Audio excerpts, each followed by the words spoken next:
Sri Lanka Sammi. Welcome back. Look at me living life in the Philippines. Glad you guys are here today. We are going to talk about money. What are we going to talk about? Money, money, money. The most important thing that you need to live in the Philippines. How do you get it? How do you exchange it? What do you do with it? ATMs, banks, and wire transfers. We're going to talk about that today. Sri Lanka Sammi, Sammi and Supik. Let's go.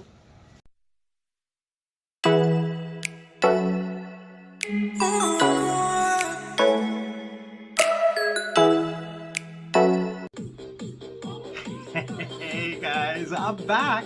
All right, I figured I would knock out a whole bunch of videos today and get some information out there. A lot of people are asking for this, and I want to thank everyone for logging on, subscribing, clicking that bell icon. I can't believe how many people, especially my new Filipino subscribers. Thank you so much for joining. Join the Discord server down below. Click the link. You can talk to me live anytime. Love it. So today we're going to talk about money. Everybody wants money. How do I get my money? Well, if you're like me, I earn money in South Korea and I need to transfer it here.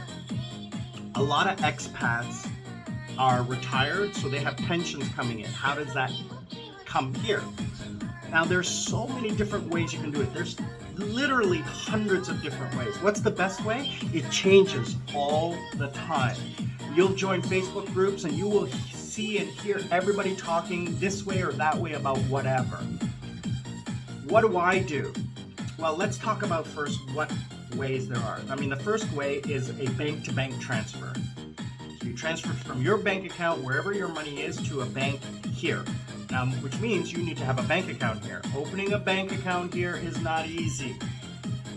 There's so many rules and so many problems. It's almost impossible if you're a tourist. It's almost impossible. You'll hear some people saying, oh, I can do it this way, I can do it. Here's the thing. How easy is it? How hard is it? It depends on where you are, who you are, and what bank you deal with. Okay? Each person's experience is different, so I'm not going to get into it.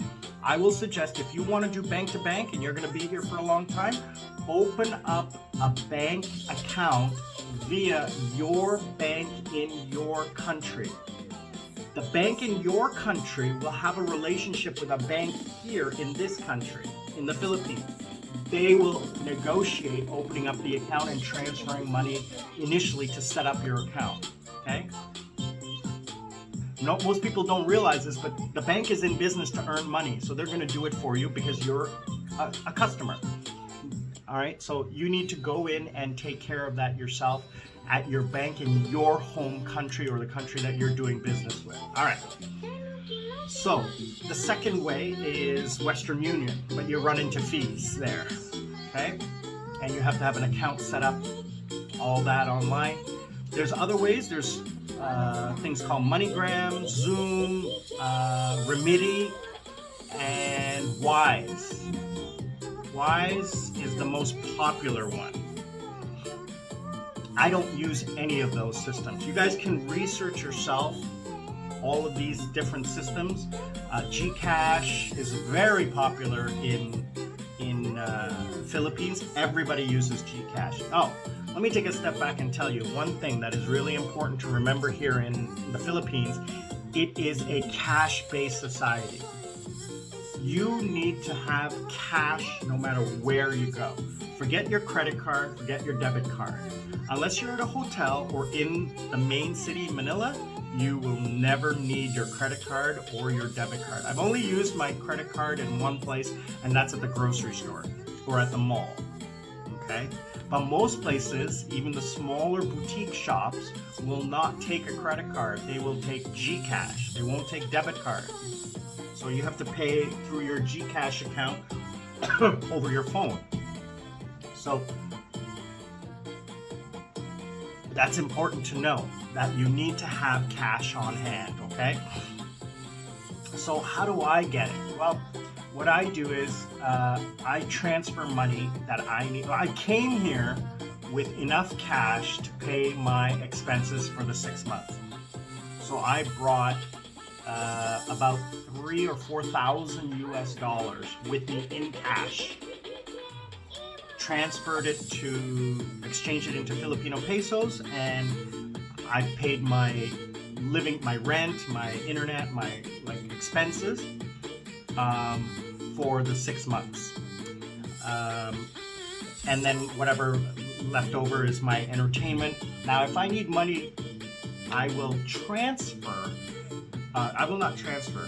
I will use my debit card. So what I did was, in Korea, I talked to my bank and I said, listen, I need to withdraw money, cash, in the Philippines or Sri Lanka in local currency. What card should I use? My credit card or my debit card or whatever? And they set up a very special account for me that uses US dollar. So what I do is, I have a US dollar account and a Korean won account in Korea. So I transfer money from my Korean won account into my US dollar account at no cost. Now I have US dollars. I take that debit card and I go to the ATM here in the Philippines and I withdraw money from my US dollar account and I receive Filipino pesos. The exchange rate is higher than if I used Korean won to Philippine peso, because the ATM, what they will do is they will convert Korean won to US dollar, then US dollar to Korean won. 2 exchanges, 2 fees. ATMs here will only allow you to take out 10,000 pesos per transaction, which is about 185 US dollars. And they charge you 250 pesos per transaction, which is $5, $4.50. So for every, what did I say?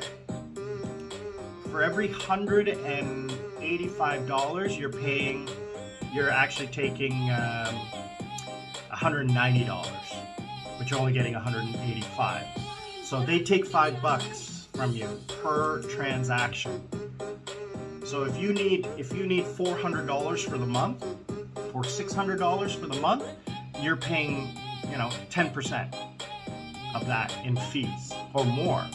You're paying $7.58 in fees to withdraw that money, because you can only take 10,000 at a time. Now there are some banks and ATMs that allow you to take 20,000 pesos, but few and far between. Then the problem is on payday, which is the first of the month for the US military and the pensioners, is that the ATMs run out of money. They run out of cash. So that's another problem. So you need to be aware of that.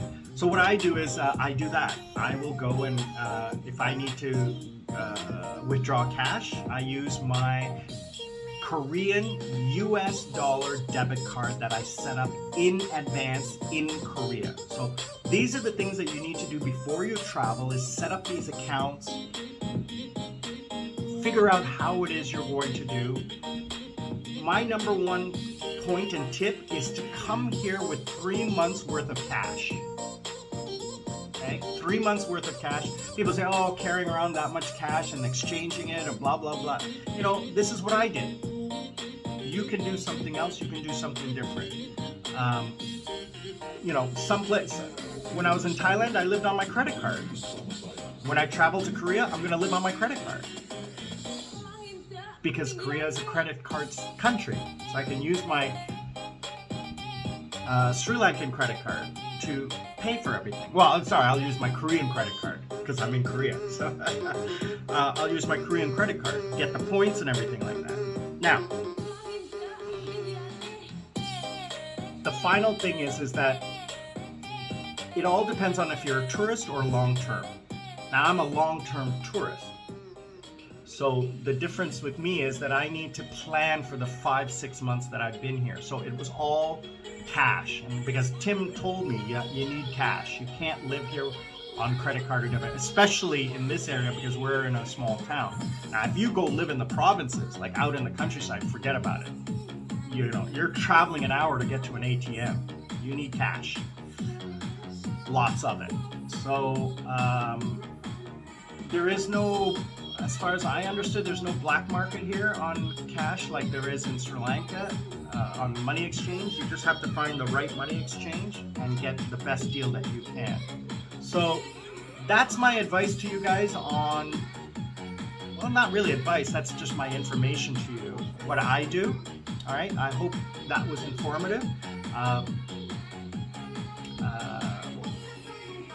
And another tip, only go out with enough cash that you want to spend. Don't take all your money. Well, number one, you don't want to carry around all that cash.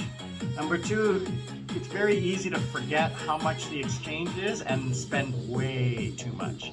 So only go out with as much as you want to spend. If you only want to spend 20 bucks, only take, 1,000 pesos. That's it. The easiest way to remember what the exchange rate is, an approximate to give you an idea, 1,000, drop 2 zeros and double it. So 1,000, drop 2 zeros is 10, double it is 20, it's 20 bucks. Okay? Something's 3,000 is 60 bucks, US dollars, approximately. Okay? So when I said 1,000 pesos is 20 bucks, it's $18.42 US. So it gives you a rough idea of what it is you're buying. When you see something for, 2,500 pesos, you know it's $50 approximately. So that way you can stay safe and not overspend and overextend yourself. All right, Sri Lanka Sammi and Supik, I am living life and I hope you are too. Please like, share, subscribe, click that bell icon, join the Discord server, and thank you for watching till the end. I'm out.